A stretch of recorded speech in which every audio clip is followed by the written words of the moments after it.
क्या चीजें इस बार पलटेंगी, क्या नए गठबंधन बनेंगे, नए समीकरण क्या बनेंगे? We will be hearing from our next speaker Vinod Selvam. तो तमिलनाडु बीजेपी के स्टेट सेक्रेटरी और पूर्व भारतीय जनता पार्टी युवा मोर्चा तमिलनाडु के अध्यक्ष विनोद सेल्वम हमारे बीच आ चुके हैं। विनोद, बहुत बहुत स्वागत है आपका, तालियों से इनका स्वागत किया जाए मंच में for the battle for Tamil Nadu session. और इस सेशन का संचालन करेंगी न्यूज एक्स की senior executive editor Megha Sharma. तो मेघा, मैं मंच आपके हवाले करता हूं। थैंक यू उदय। आप सबका बहुत बहुत स्वागत है इंडिया न्यूज मंच पर। मैं हूं मेघा शर्मा और हमारे साथ जुड़ चुके हैं Vinod Selvam, state secretary Tamil Nadu BJP. A huge welcome to you to India News Manch. Thank you ma'am. You know, we're talking about elections 2026. In March 2026, elections are going to take place in Tamil Nadu, along with some other important states in the country. I want to dive deep into the big controversy that has been playing out on national platforms. It is the Deepam Rao issue that has been raked up. Impeachment of the Madras High Court judge. There have been questions that have been raised by the India bloc that has brought about a motion in the parliament for the impeachment of the judge. They have spoken about how the Deepam controversy is a biased judgment that was given, favoring a ideology of a particular political party. Obviously, they are taking aim at the BJP. How the judge was not transparent, he was not biased, and he was causing communal disharmony by bringing out that judgment. How does the BJP defend itself? See, the entire Tirupparangundram issue, I'm not too sure of how many people in the north are aware of this temple. It is believed to be the first house of Lord Muruga, who was very revered in the south, the son of Lord Shiva. And it is in the same place as, I'm sure that everyone must be aware of Madurai, the holy city of Madurai, and Tirupparangundram is situated very much there. I'm thankful to DMK that now more devotees from the north, when everyone gets a chance to visit Madurai, should also visit Tirupparangundram. It's a beautiful temple on a hillock. But the issue right now which has erupted is purely politically motivated by the DMK, only keeping the election in mind. And this is not the first time that the DMK has meddled with Tirupparangundram. A few months back, an effort was made to rename the entire hill as Sikandar Hill, claiming that there is a mosque on top of the hill. Now, I don't want to get into the issue of when the temple came or when the mosque came. I don't want to get into the issue of when Hinduism started to become into practice and when Islam came to start into practice. But if the records are to be believed, then the temple has been there from time immemorial. It dates thousands of years back, whereas the mosque was built a few hundred years back. So, saying that the temple, the entire hillock should be named as Sikandar Hill itself is a very politically motivated statement which is supported by the MPs of the DMK alliance. In fact, the MP from Ramanathapuram district went up this holy hill and he consumed non-vegetarian and made a video of that and put that out. Now, all these are just methods of the DMK to appease themselves with certain sections of the voting population, because they are very aware that at this point of time, they are at the losing end of things. So now consolidation of vote bank is the only way, and causing communal harmony is the only way, disharmony is the only way. The DMK believes that they can win this election again. And they are going to any extent to do that. When the Sabarimala row came up and an order was given against the beliefs and faiths of the temple, women were allowed to climb up the temple. Though women are not practicing it, because whatever the court says, people deep inside have certain beliefs which they still follow. But the court gave an order which was against the beliefs of the temple. No one went to court. No political party, not the BJP. The BJP didn't try to impeach the judge. But today, the DMK trying to impeach the judge itself is a politically motivated way of them saying that we are standing by a certain voting population and we are with you. It's a very indirect statement. And the DMK is willing to go to any extent to prove themselves. So it is very unfortunate that in a very progressive state, which was a progressive state, today DMK's politics is pulling us back. They want to see, they want to make sure, they want to ensure some sort of a Hindu-Muslim conflict erupts and they can fish in troubled waters. Okay.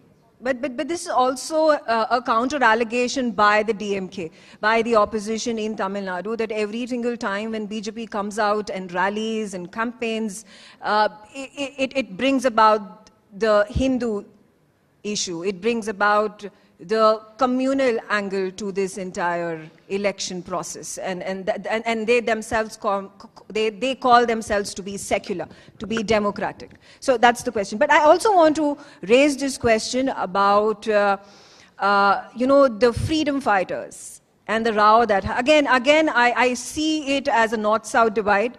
There have been protests that have been raised by the DMK leaders talking about how the freedom fighters from the south, from Tamil Nadu, have been relegated, have been put in the sidelines, comparing the freedom fighters of Tamil Nadu from 18th and 19th century versus the mutiny that took place in the 18th century, which brought about prominence for freedom fighters from the northern part of the country. Why were these freedom fighters relegated? Why have names why have the roads, important structures, monuments not been named after the freedom fighters from the south? And it's really hilarious that the DMK is actually concerned or bothered about freedom fighters, especially from Tamil Nadu or any part of the country. Now, DMK has always tried to create this divide between north and south, trying to alienate Tamil Nadu from the rest of the mainland India. Today, I think it was Mr. Tiruchi Siva who had raised this point up in the parliament, where he mentioned about freedom fighters of the south being neglected. But let me ask the same question back to the DMK. The DMK, the only leaders they've been celebrating or kept as the ideological gurus are Periyar, Anna, and the third person they celebrate is Karunanidhi's mother, the late Chief Minister Karunanidhi's mother, Anjugam. So all the bus terminuses, bus stands, or important hospitals, memorials have been named either after Periyar, or after Anna, or after Karunanidhi's mother. None of them were named after Bharadiyar, or Thiruvalluvar, or Vavu Chidambaram Pillai, or the father of there is one Vavu Swaminathan Iyer who has been very celebrated, a Tamil scholar, but he has never been spoken about. So the freedom fighters of Tamil Nadu have been very conveniently forgotten and ignored by the DMK over the years. But coming to the parliament and speaking about this, whereas a very important road, I think where the Khan market is situated, the entire lane is named after Subramania Bharati. It's called Subramania Bharati Marg. So I think it is funny and it was hilarious that the DMK today is trying to take up this point. They have not named any of their buildings, any of the DMK's establishments after the great freedom fighters who came from Tamil Nadu. So ignoring it in Tamil Nadu and coming to Delhi and trying to make a noise just simply goes to show their idea is to create a fight, a divide, saying the north has ignored Tamil Nadu, we are being alienated. But that is not the truth. We want to live in harmony. So today I can understand what you're asking me in Hindi because we've been alienated from learning the language. We would love to learn a third language. But unfortunately, the politics of Tamil Nadu does not allow us to learn a third language. We are one of the rare states who has not accepted the new education policy. Because new education policy allows you to learn 3 languages. I would love my son, my daughter to learn a third language. But in Tamil Nadu, that has not become a reality. It is rather unfortunate that the DMK's politics depends on religion, language, and dividing India by north and south. How is the BJP going to compete? DMK that has won with a landslide victory in the past, Lok Sabha witnessed fantastic results for the party. What is it that the BJP is going to do to outsmart the DMK this time around? Are there any schemes, any announcements that the central government is going to make, particularly with regards to social justice, social development in the region? See, the BJP over the last 11 years, whether they've been in power or not in Tamil Nadu, have been completely focused on the development of the state. Unfortunately, under the DMK's rule, over the last 2 years, the agrarian economy of the state, the farmers have been suffering and Tamil Nadu has been declining. And this is not my data, this is the data of the RBI. The agrarian economy of Tamil Nadu has been on a decline. And even the investments which have been promised, the Chief Minister keeps going on tours. He goes abroad, he spends crores of money of the government's exchequer and he comes back promising lakhs of crores of investment. But in reality, not even 10% has actually transformed into reality as investments or any groundbreaking ceremonies have happened. Lakhs of jobs have been promised, but nothing has actually transformed. So the DMK basically over the last 4.5 years has been running a PowerPoint presentation government. It is a patchwork government. So they have been running it based on fancy shows, road shows, where they go and they try to project themselves as a very successful model. But the Dravidian model has only failed the state in various accounts. In fact, corruption is in the DNA of the DMK. The DNA believes it's their birthright to be corrupt and to loot the state. And they've been doing that repeatedly. And I can talk about Humpty number of scams, starting from the gifts which were given for Pongal to the sweets which were purchased for Diwali. So from Diwali to Pongal, every season, every festival, the DMK comes up with a new corruption. And they're very scientific that way. And since you spoke about social justice, and DMK and its allies who call themselves as the beacons of social justice have done nothing but alienate the scheduled caste people in different ways, discriminating them from entering temples, to ensuring that the BDOs the block development officers belong to the community are not even allowed to hoist the national flag. Now, that's the amount of disharmony that the DMK has done in Tamil Nadu, whereas they claim that they are the beacons of social justice and they are here to ensure that everyone gets equal rights on everything. So the BJP's part of development, let it be allocation of the highest amount of funds the entire nation has seen for the metro project, is for the Chennai metro rail. But no one talks about it. The amount of money which is being allocated for the development of Tamil language has been the highest over the years, but no one talks about it. Finally, after a very long legal battle, Navodaya schools which are prevalent throughout the country, Tamil Nadu is the only state which doesn't have that. Now the Supreme Court has finally ordered that the Navodaya school should be started in Tamil Nadu immediately.